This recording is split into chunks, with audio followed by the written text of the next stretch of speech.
Let me get a photo. I'm gonna get one too. I don't want a photo with you, cheater. I don't want a photo with you. Go bang on a barrel, you bum. Yo, I'm not gonna lie to you guys, I can't believe that I'm saying this, but I kind of felt bad for Alex Bregman right there. What's going on, everyone? It's Fuzzy. Welcome back to yet another MLB recap. If this is your first time on the channel, we do this every single day, so don't be afraid to hit that subscribe button. Also, if you're going to any baseball games anytime soon, make sure that you use code Fuzzy on SeatGeek to save yourself 20 bucks off your entire purchase. Now, the reason why I have my voodoo bat in hand is because there has been so much talk lately about pitchers cheating and using spider tack and foreign substances. Well, you know what? Here's how we fix Major League Baseball. We just ditch wood bats. Pitchers are allowed to cheat and use whatever substance that they want. But now every single hitter in Major League Baseball is able to use a metal bat.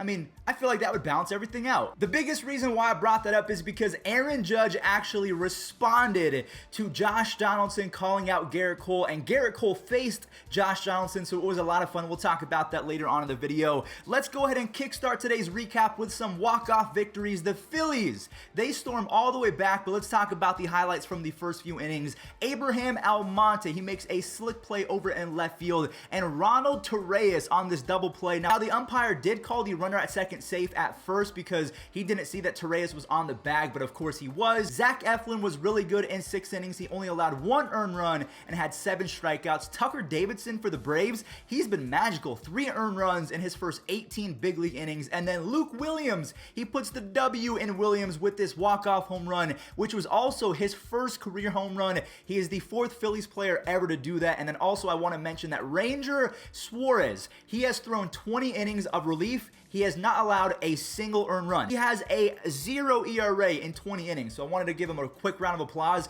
because not a lot of people are talking about him. The Rangers also got a walk-off W yesterday, but let's talk about Sammy Long because he was making his Major League debut yesterday for the Giants, and he was sick. He goes 4 innings, only allows 1 earned run, and has 7 strikeouts. For the Giants, you have Vossler and Tromp going back-to-back in the 5th inning, so the Giants have a quick lead. But then you have Adolis Garcia hitting it to no man's land. You have Nate Lowe hitting a sacrifice fly to tie it up in the 10th. And then Brock Holt completes the comeback with this walk-off. So we have Luke Williams with the walk-off, Brock Holt with the walk-off. So you don't have to be a power hitter to be clutch. Let's just get that out the way right now. I need to go on a rant right now because Derek Hill made one of the better catches of the year, but he was injured on this play and it should have never happened because center field, I hate it so much at Comerica. It's 420 feet. This ball should have been hit for a home run. Akil Baddoo has to take over for Derek Hill. Akil Baddoo hits a 421-foot double later on in the game, but that doesn't matter because Dylan Thomas makes a catch over in right field that was fantastic. Kyle Seager in this same game, I know that he had a game-tying 3-run home run, but he had a 429-foot fly out. I think that Detroit needs to completely redo their stadium. It is horrible the amount of runs that they take away because of how deep their center field is. I hate it as a baseball fan, and also Tiger fans were not happy yesterday. Jake Fraley with the play of the year. Not only was the robbing of a walk-off home run impressive, but look at this cannon of a throw. The Mariners, they take a W in extras, and I want to mention one more thing about Jake Fraley. He's played 14 games in 2021. He has a 500 on base percentage because he has more walks than strikeouts, and he has a few home runs, and he also has 5 stolen bases or something like that. He's been amazing. But again, I just want to mention Comerica is my least favorite ballpark in all of baseball. That's why Nick Castellanos and JD Martinez are doing so much better away from that place. So before we talk about the Yankees game, let's go ahead and talk about what the Astros did because Alex Bregman had the last laugh after. Let's go ahead and roll it one more time. This kid,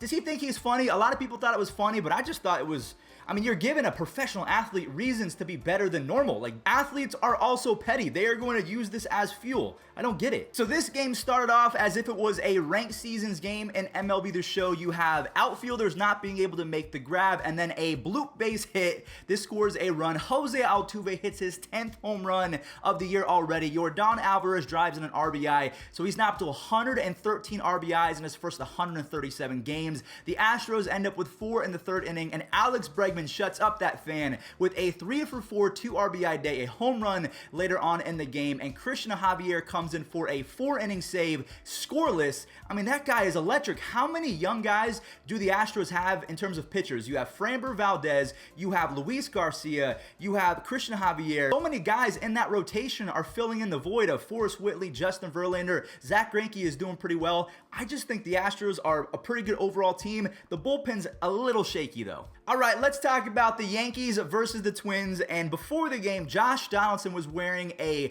guard around his ribcage because Michael Kay, the broadcaster for the Yankees, said that he would hit Donaldson in the ribs. So Josh was trying to have some fun. Aaron Judge, he begins the game with his 15th home run. He now has a 164 OPS plus. He has been a top 5, top 7 hitter to begin this season. Gerrit Cole stares directly at Josh Donaldson after striking him out, and then Giancarlo Stanton hit a Stantonian blast. Josh Donaldson strikes out yet again, and guess what happens? Gerrit Cole stares at him again. Speaking of again, I almost said Mike.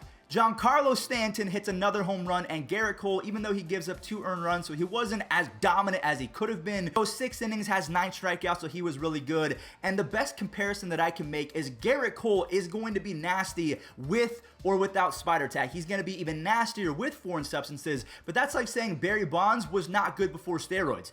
Barry Bonds was an MVP winner before he ever took steroids. So kind of the same comparison. Gerrit Cole, regardless of what you want to say, is disgusting. Let me just say that right now. And then after the game, a top 5 player, when healthy, in my opinion, Aaron Judge, comes out in support of Gerrit Cole, and he says that 95% of pitchers are cheating. You know, I really didn't like it. You know, I feel like 95% of the guys I face in the league are something's going on. You know, it's kind of one of those rules that I feel like hasn't really been enforced or defined, or whatever you want to say about it.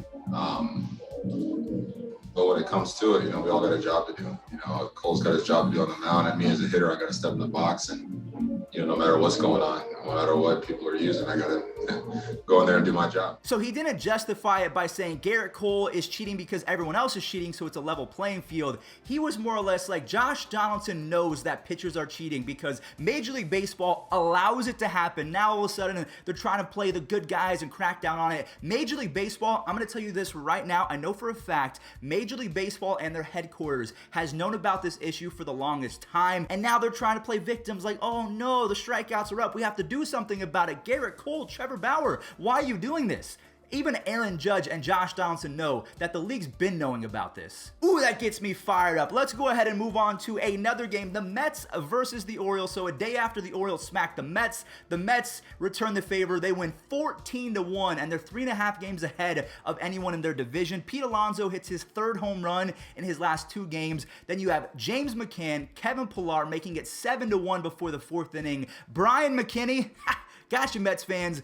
Billy McKinney hits a home run. Kevin Pillar hits his 2nd of the game. Mason Williams, I don't know how they're going to find room for him, and if they drop him, he's going to be able to go to a different team because he's out of options. And then Billy McKinney again, he now has 4 home runs, 11 RBIs, and an almost 190 OPS plus in his first 12 games with the Mets. Now, even though the Orioles got shellacked, I do want to show this catch from Cedric Mullins because Mullins is making a case right now to be a starter in the All-Star game. All right, let's go ahead and go through these next few games fairly quick. We have the Cardinals smacking Cleveland. Yadier Molina drives in an RBI on a bases loaded walk, and then the Salsa Man, Matt Carpenter, clears the bases, and Tyler O'Neill hits a big boy 451-foot moonshot. He is so good. Paul Goldschmidt barely hits a home run. This was a wall scraper, and then O'Neill tacks on his 15th home run of the year. This one went 430 feet, so he has 5 stolen bases. He plays Gold Glove defense. I absolutely love Tyler O'Neill. Moving on over to the Cubs versus the Padres. The Padres,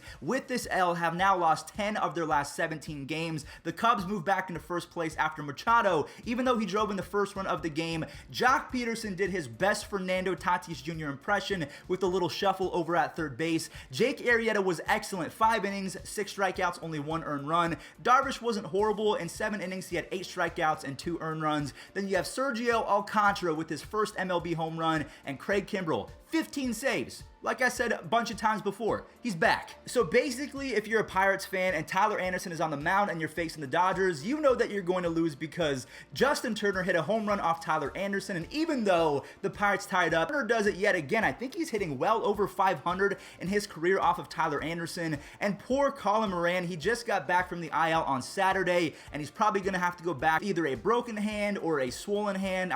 Again, I feel so bad for the guy. Kenley Jansen almost loses his head on a comebacker from Brian Hayes, but the Dodgers win 2-1. The Rockies win by a single run as well. They beat the Marlins 4-3 after Chuck Nasty drove in the first run of the game. The Rockies score a few more for Austin Gomber. If you don't remember, he was the centerpiece of the Nolan Arenado trade. He goes 5 innings, only allows 1 earned run. Even though Jazz Chisholm and Adam try to make it close, Daniel Bard, he was nails yesterday as he gets his 8th save of the year. The Reds versus the Brewers. Out of nowhere, the Reds are now 7-3 in their last 10 games. You have Tyler Stevenson and Joey Votto making it 2-0. Jonathan India and Nick Castellanos make it 5-1 before the third. And then on his second RBI double of the game, Tyler Stevenson drives in that insurance run for Vladimir Gutierrez, who goes 7 strong innings, racks up 7 strikeouts, only allows 2 earned runs. I like his stuff. He is nasty. The Nationals and the Rays went back and forth, back and forth. It all started on a lefty-lefty home run from Juan Soto. Randy Arozarena was big time yesterday. He ties it up on a single. Ryan Zimmerman has a 2 home run game.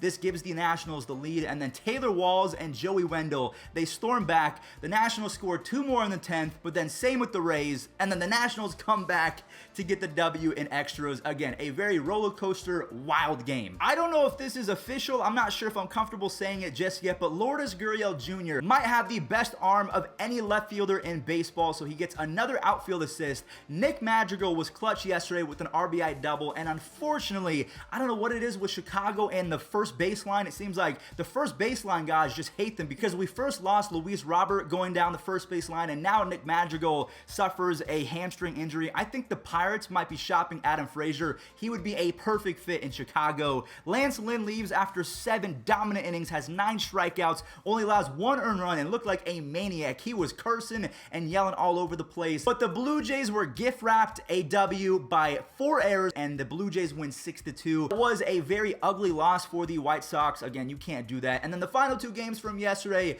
2 American League West teams. Anthony Rendon with a 2 RBI double. Hopefully this gets him hot because I think he's going to get hot and then he goes back to struggling. So hopefully this is the turning point. Jose Iglesias and Kean Wong, they make it 5-1. Griffin Canning almost goes 7 innings, only allows 1 earned run. And the Angels have been playing very well as of late. I can't wait for Mike Trout to get back, and hopefully when Joe Adell gets called up, he's going to be that dude. Ketel Marte for the Diamondbacks makes an insane catch, but it quickly turns into a nightmare play as the umpires, in my opinion, got this wrong. I thought that he made the catch, even though he dropped it 10 years later after making the catch. I don't agree with this. And then Peacock, the pitcher for the Braves, leaves after trying to barehand a pretty hard hit from Jed Lowry. I don't understand why you would put your right hand in the way of a very hard baseball coming your way when you need that right hand. Anyways, I hope that he gets healthy pretty soon. Sean Manaea throws 110 pitches in 6 innings, but he shuts out the Diamondbacks, and the Diamondbacks have now lost 7 consecutive games. They're on another losing streak, and they haven't won a road game since April. All right, everyone, well, that does it for today's MLB recap. I'm not going to lie to you. This was one of my favorite recaps so far because we had some drama, we had some walk-offs, we had some web gems with Cedric Mullins, and overall, I thought it was fantastic. So if you enjoyed, leave a like on the video, subscribe if you want to see these videos every single day because we don't miss one. We haven't missed one in 2 years. Use code Fuzzy on SeatGeek to save yourself 20 bucks off baseball tickets and enjoy this day in Major League Baseball history. Peace out, guys. 1 out away in Chicago. Got him looking. It's a no-no.